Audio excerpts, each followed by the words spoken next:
Hard to beat that. Hard to beat. Hi. Hello. May I ask one question of you? Sure. Okay, so for Emily, it should be.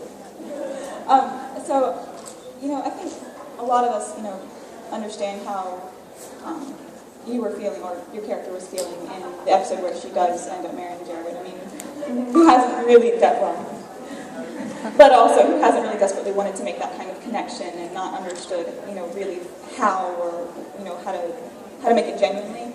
I was just wondering, what you put into approaching that in your character, because I thought you did a really nice job of portraying that. Like, you didn't make me feel like you were a terrible person, or your character was a terrible person, just really desperate.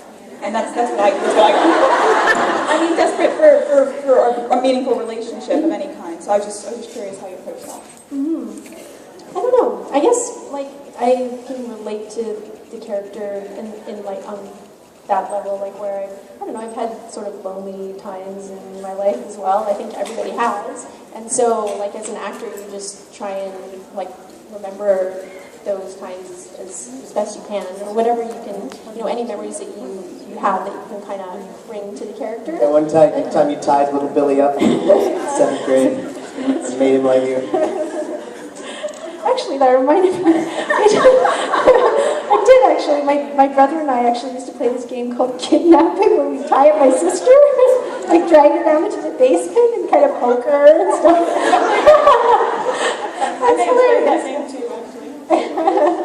Where is your sister now?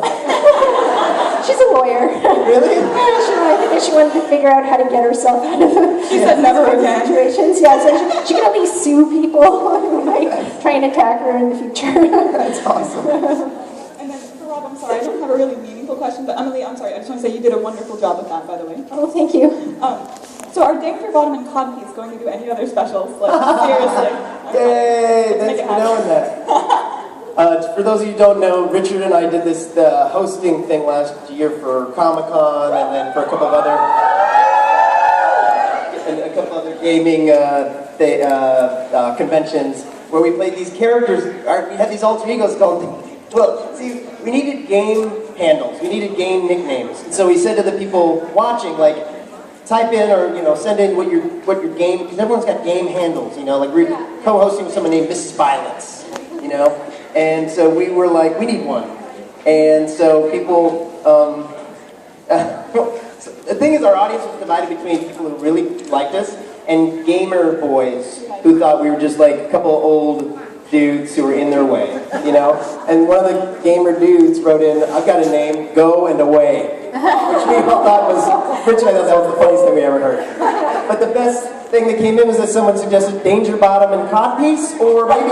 But Dangerbottom, we decided I was Kodpiece with a K, because I kept, for some reason, commenting on, now look at the crotch on this statue. So I was Kodpiece with a K, and he was Dangerbottom, just because that was funny, and we had hats that we wore. Anyway, so it made its rounds. Dangerbottom Kodpiece will be back this year, probably at Comic-Con. It's in the works, and yeah, it's fun.